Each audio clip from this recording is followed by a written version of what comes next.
Hi, this is Jenny Langley, author of the new Maudsley training manual. In this video, we're looking at exercise 4.3, which is about a technique called Dancey, which looks at the situation when somebody's thinking about making a change, and this technique can help to increase their commitment to want to change. And it kind of can be used alongside the Readiness Ruler, which you may have come across already, but we'll just have a quick look back at that as well. Okay, so the Readiness Ruler was introduced in Module 1, Exercise 1.5, and is a really useful tool to consider, how much do I want to change something and how confident am I that I want to change something. And there's often a difference, isn't there, that you really want to change something, but you just haven't really got the desire or the confidence to be able to do that. Okay, so readiness to change is based on several different things. So this is where DAN comes from. So D is desire, I want to change. A is ability, do I have the skills and the wherewithal to be able to change? R is the reasons for change, and N is the need to change. And there is a subtle difference between each of these, so we'll have a look. Now, exploring these can really help a person to visualise and verbalise their commitment to change. So the more that they can talk about the possibility of change, the more likely they are to do it. And that's how we elicit change talk. Now, it can also persuade somebody that they're not ready to change, which is fine, because we have to go very slowly. Remember the cycle of change. We have to go slowly with the person to make sure, as carers, we're not trying to rush people to make changes before they're ready. So it might actually end up that they are using sustained talk, like I'm not ready to change yet, and carers' empathy and compassion for that is really, really important. Now, there's various different strengths of commitment. So how confident am I? Not at all confident. Am I completely confident? There's, do I have loads of reasons? Do I have no reasons? Am I completely committed, or it's just a thought at the moment and I'm not committed at all? So Dancey can really help with that. So let's have a reminder of the Readiness Ruler. So we give you this guide on the worksheet. So how important is it to change? How confident are you? And then you can ask questions like, I'm interested that you've given yourself that score. So if your loved one is saying 10 for desire, 4 for confidence, then you might say, that's interesting because I could have given you a higher score, maybe 6, or I could have given you a lower score, maybe 2, because, and then you can give everything you're observing. And then you can ask, can you think of any small thing that would help you to increase your confidence by maybe half a point or 1 point? So rather than going from 2 to 10 or 6 to 10, you're breaking it down into those bite-sized baby steps, which are so important. Okay, and then you offer help. Is there anything that I can do or anyone else can do to help you to make those changes? So let's have an example of the Readiness Ruler. So those of you that have looked at the Decisional Balance videos will have already met Jade, who is recovering from anorexia but has developed a really intense exercise regime. So 10k run every morning, 1.5 hour dog walk, several trips to the gym. She's basically doing 35,000 steps a day. That's kind of her safety rule. And the average is actually more like 10,000 steps a day for a healthy person.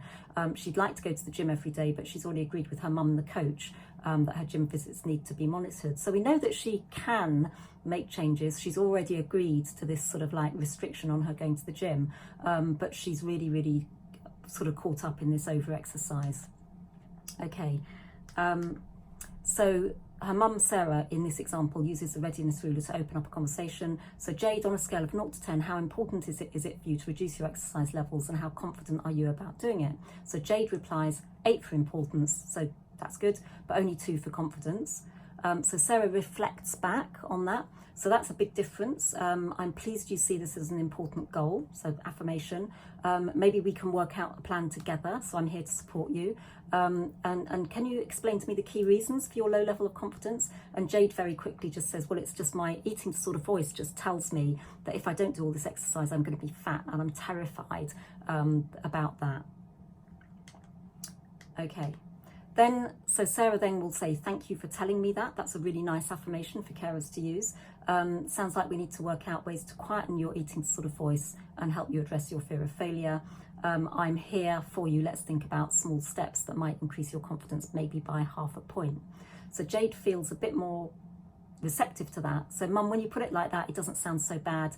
Are you saying I should just think about reducing my exercise a little tiny bit? Maybe reduce my run by half a K or even 1/4 of a K, or reduce the dog walk by 10 minutes or even 5 minutes. And Sarah confirms that, yes, exactly, both those ideas sound achievable. Maybe try one at a time.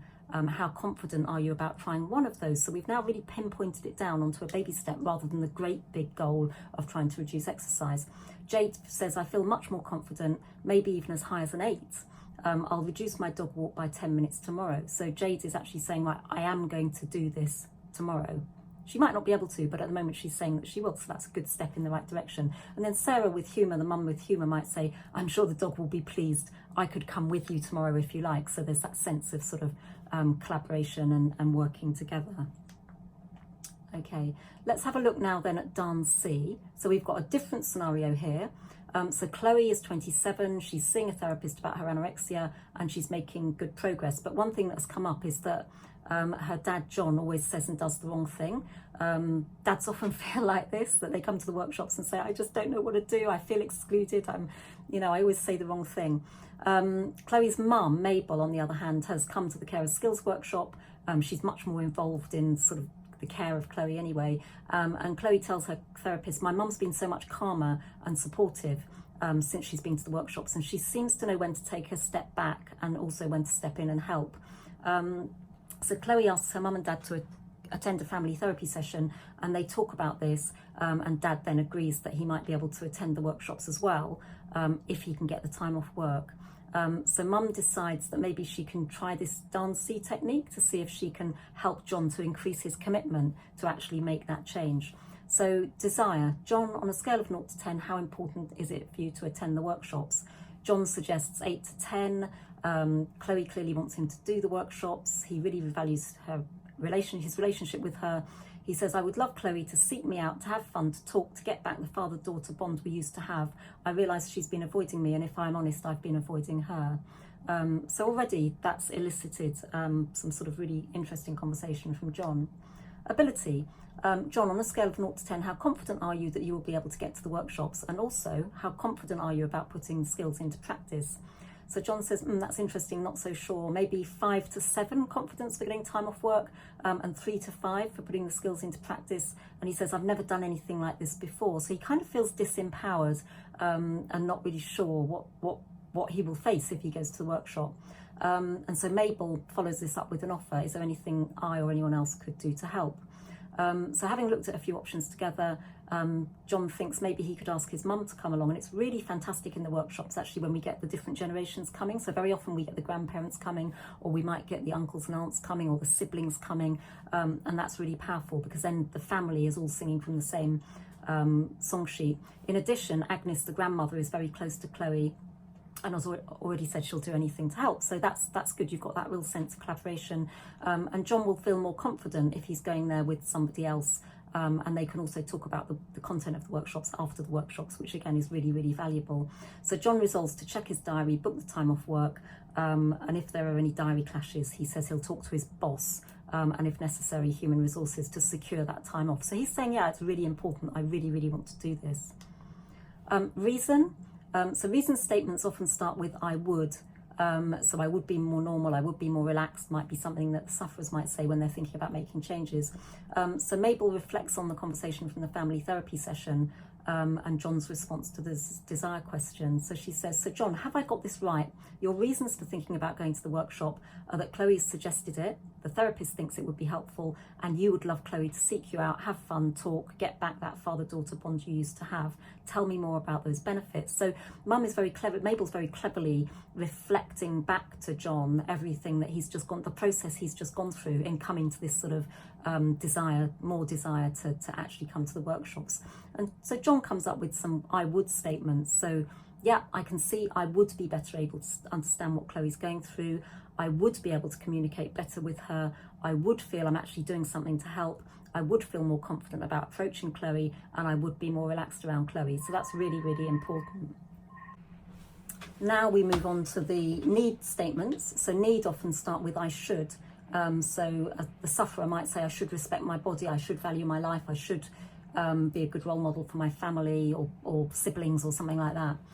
So Mabel mum raises this by referring to her own needs and also her initial fears about going to the workshop. So real empathy that John might be in two minds about going. So she says, John, I was a bit sceptical about the workshops at first. I wondered why they were not provided by the NHS, and I realise now it's mainly because of lack of funding.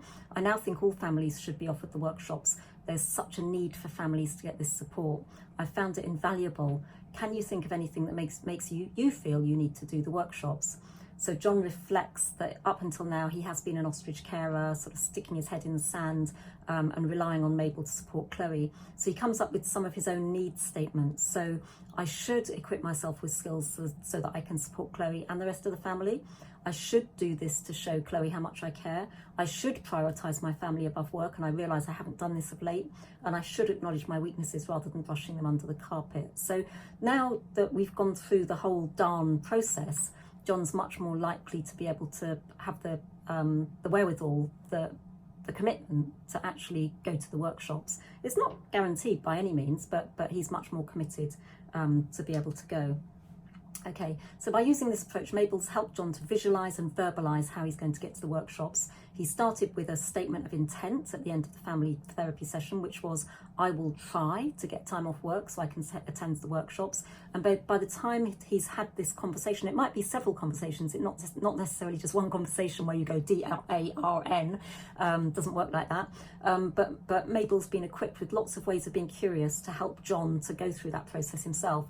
And so he's got a much firmer commitment statement. I will book the time off work and go to the workshops with my mum. Okay, let's have a think about Darcy and the decisional balance. So, there's lots of videos about the decisional balance. So they're both really useful tools to help elicit thoughts and talk about change. And remember that with the decisional balance, we specifically explore the sustained talk. These are the advantages of where I am now, and these are the negatives about making changes. So quadrant 1 and 3 are basically sustain thoughts, and then quadrant 2 and 4 are the change thoughts. And it's really important as carers that we empathise with the fact that whenever somebody's thinking about making changes, they're going to have both sides of them. I don't need to change, I do need to change, I don't want to change, I do want to change, etc., etc. In some cases, the sufferer or even the carer, so in this case with the dad, might be very convincing about saying that they're going to make changes. So very often families say, my son or daughter have said, I am going to stick to the meal plan when they've been with the medical team, and then as soon as they get home and they're faced with the reality of the amount of food, it's just simply too difficult. I can't eat the food, and that's really frustrating for carers. But as long as we can remember that there is always this sort of, two minds issue going on, then we can be compassionate, kind and empathic all at the same time. Okay, so thank you for watching. I hope you found this video useful. All of these worksheets and videos can be found at www.newmaudsleycarers-kent.co.uk. Thank you.